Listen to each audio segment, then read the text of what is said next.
Very good evening and welcome to this episode of 6 p.m. Prime Bihar Express. Our journey in Bihar continues, and today we are in Bodh Gaya. I was earlier in the Gaya constituency. This is where the first phase of election, this is also included in the first phase of elections. As far as Bihar is concerned, the fate of candidates on 71 seats in the first phase in this election has now been sealed. We'll get to the ground reports, what happened through the day, and of course the campaigning which continues. Let's very quickly start with this breaking news which is coming in on the bulletin right now. The voting percentage of Bihar, which is a major concern as far as both the ruling party and the opposition is concerned. 52% voting has been recorded till 5 p.m. Bihar traditionally has recorded low voting percentage. It was 55% last time. 52% till 5 p.m. is the percentage of voting going to go over what we saw in 2015 elections. Going across to my colleague Rohit Singh, who is joining me with more details on the show. Rohit, you've been tracking various constituencies since morning.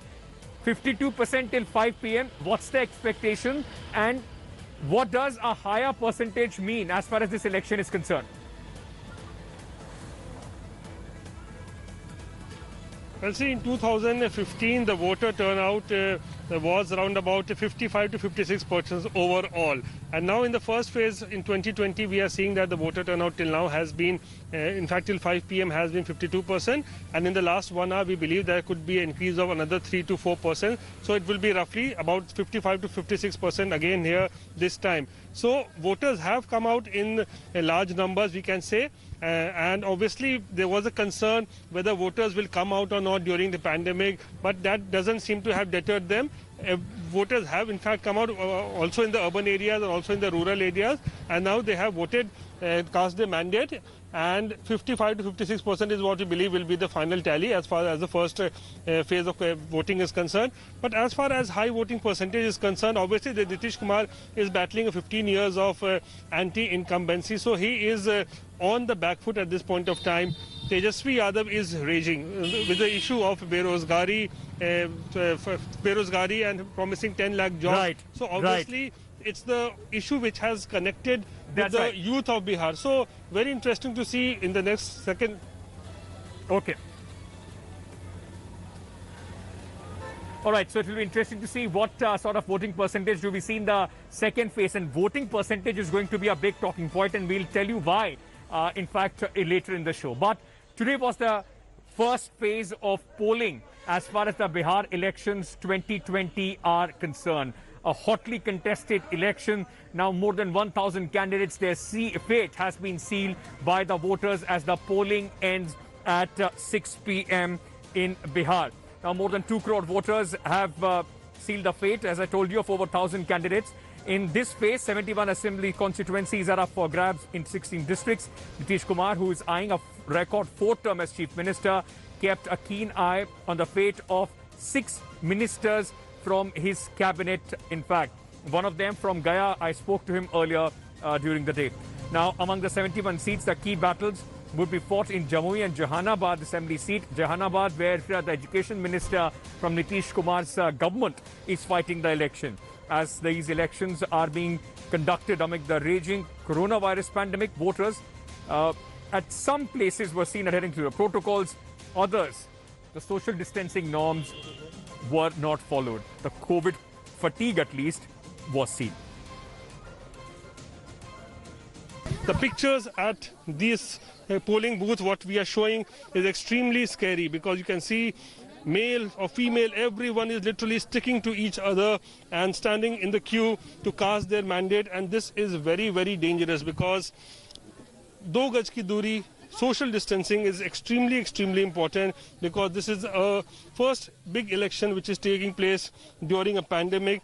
Election Commission has given a huge set of guidelines to be followed, but absolutely on the ground we are seeing that a massive violation of the Election Commission guidelines taking place here, and voters are coming out in large numbers to cast their mandate, but the manner in which they are lining up outside the polling booth violating all the protocols of the pandemic is extremely scary, and that is why medical experts are also apprehensive that once the Bihar election is over, there is a possibility that there could be a COVID explosion that could take place in the state. With camera person Deepak Kumar, this is Rohit Singh in Jamui for India Today. Right. Even on the day of election, because it's a three-phase election, the political slugfest is continuing. Let's listen into what Tejasvi Yadav and other leaders said since the morning. मैं बिहार के लोगों से बस इतना ही कहना चाहता हूं कि अपने मत का प्रयोग करें और एक बदलाव के लिए अपना मतदान दें। करोड़ों की संख्या में, लाखों की संख्या में फर्स्ट टाइम जो वोटर्स हैं, उनसे मैं कहना चाहता हूं कि अपने वर्तमान को देखते हुए और भविष्य के सुनहरा भविष्य को देखने के लिए आप लोग जो है मत का प्रयोग करें। उम्मीद ही नहीं, विश्वास हो रही है। विश्वास मेरा पहले चरण में गए हुए हर सीटों पर प्रचार किसे मिलता है। लोक जनशक्ति पार्टी की अगर बात करूं तो हम लोग के 42 प्रत्याशी मैदान में हैं और अधिकांश उसमें से जीत रहे हैं। जो हम लोग को अभी पिछले 2-3 घंटे से जो हम लोग फीडबैक ले रहे हैं सुबह जब से मतदान शुरू हुआ है, तो लोगों में जो उत्साह दिख रहा है, लोगों में जो एक बदलाव के प्रति जो उनका संकल्प दिख रहा है, ये मेरे प्रत्याशियों की जीत को और ज्यादा सुनिश्चित करता है और पूरा विश्वास है कि अगली सरकार भारतीय जनता पार्टी के नेतृत्व में भाजपा लोजपा की हम लोग बना रहे हैं।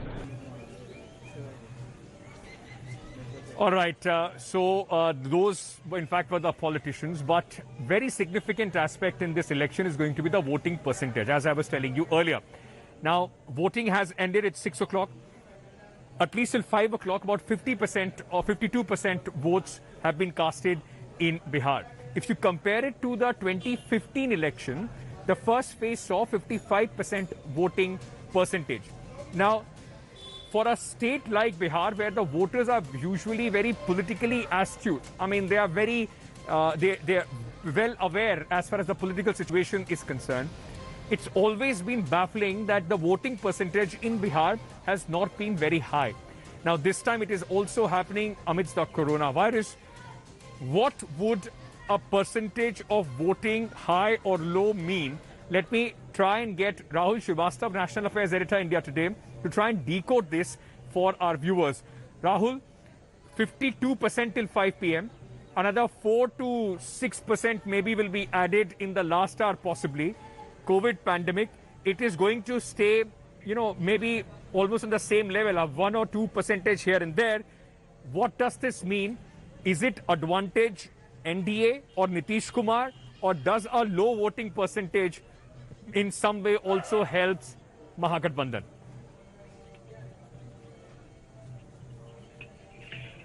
Ankit, I think in the current scenario, the low voting percentage actually muddies the picture. Why I say that?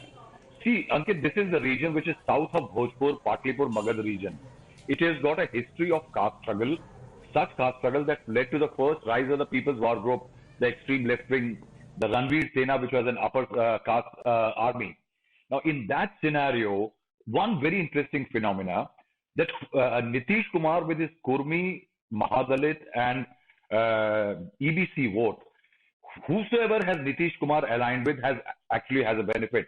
In 2015, it was the Mahagathbandhan walked away with 50 odd seats out of the 71. But this time around, Nitish Kumar is with the BJP, so one may hope that it may give the BJP and the NDA a benefit. But there is a crisis here, Nitish. This time around, one, Nitish Kumar has a very high incumbency. The second is, our own surveys and the BJP surveys say 24 to 25% is an undecided vote. A lot of people have actually gone back to their places of work. That's the third migration happening.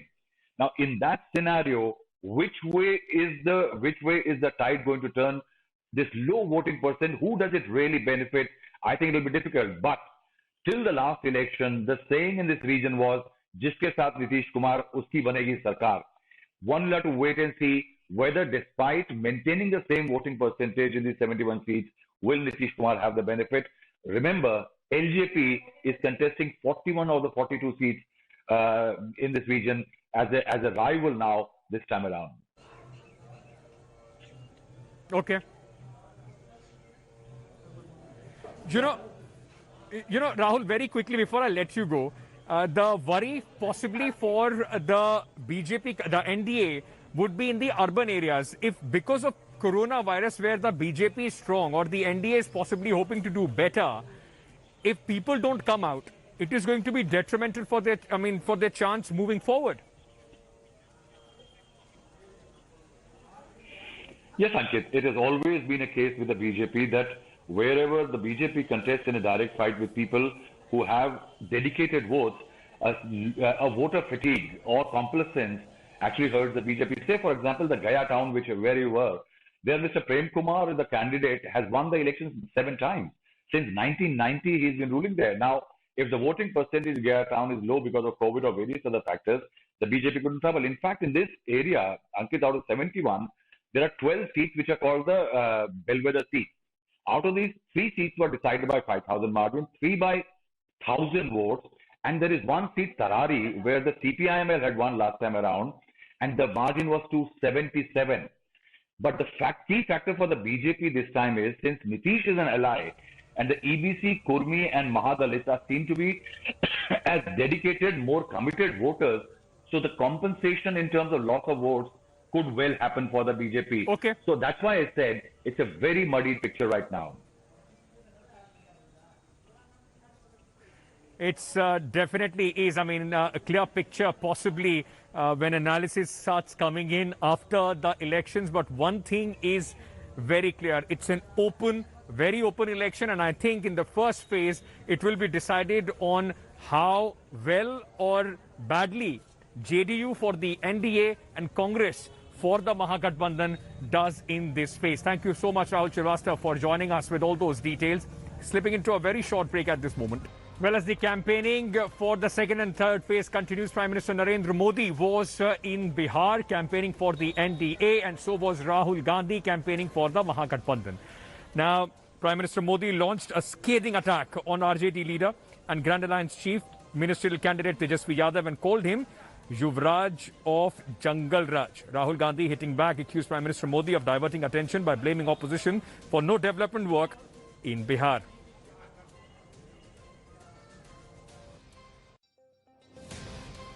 ये जंगल राज के युवराज से बिहार की जनता पुराना track record के आधार पर और क्या अपेक्षा कर सकती है।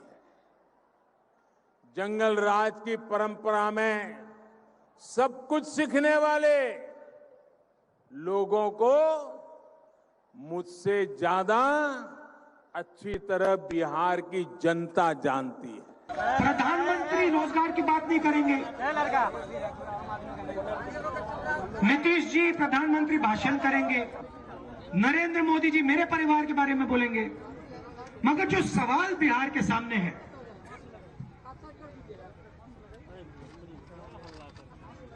रोजगार के बारे में, किसानों के जीवन के बारे में, छोटे व्यापारियों के बारे में, उसके बारे में एक शब्द नहीं बोलेंगे। Muzaffarpur, where Prime Minister Narendra Modi was addressing his rally today. My colleague from Aaj Tak, Chitra Tripathi, was at the rally. Chitra, आप मुजफ्फरपुर में प्रधानमंत्री जी की रैली में थी।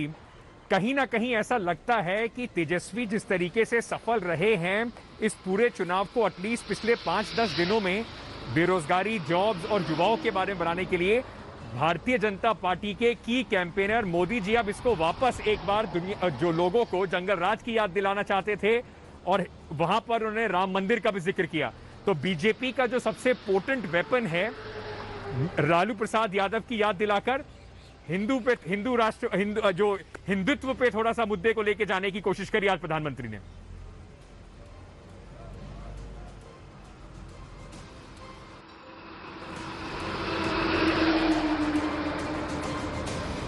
देखिए, इसमें 2 चीजें हैं अंकित जिसका ध्यान देना बहुत ज्यादा जरूरी होगा। पहला ये कि दरभंगा की रैली में चूंकि पूरे मिथिलांचल की जनता को वो संबोधित कर रहे थे, तो वहां पर राम मंदिर जो कोर इशू बीजेपी का हमेशा से रहा है, अब जब खुद ही प्रधानमंत्री मोदी ने भूमि पूजन किया, तो जाहिर तौर पर वो उसका जिक्र करते हुए नजर आते हैं और इसके जरिए वोट की सियासत भी भारतीय जनता पार्टी की शुरू से आगे बढ़ती रही है। वहीं दूसरी तरफ मुजफ्फरपुर, जहां पर इस वक्त मेरी मौजूदगी है, प्रधानमंत्री नरेंद्र मोदी की रैली जहां पर हुई है उससे कुछ ही दूरी पर इस वक्त भी मैं खड़ी हुई हूं। देखिए, यहां पर सीधे सीधे जंगल राज के युवराज कह के तेजस्वी यादव पर हमला बोला।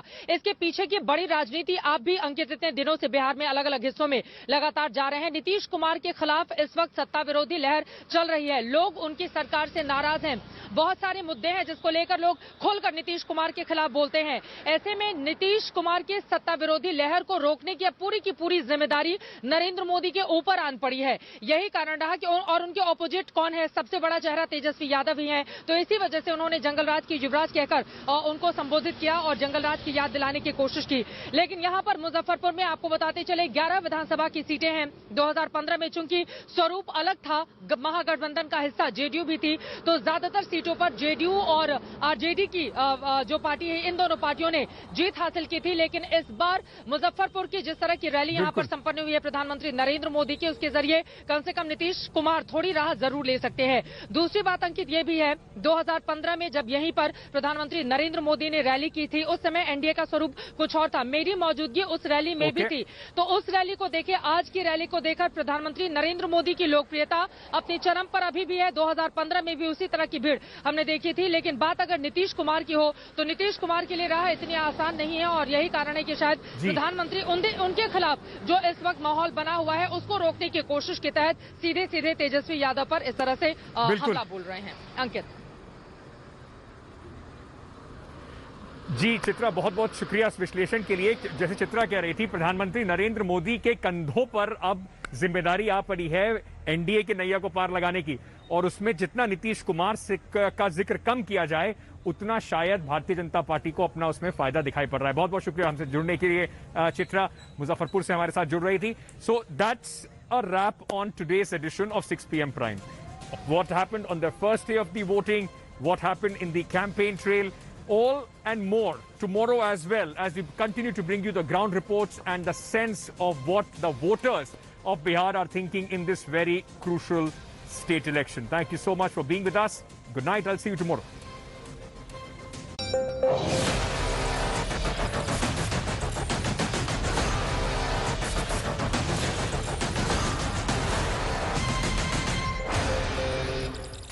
Hello everyone, this is Rahul Kamal here. Hope you enjoyed this video.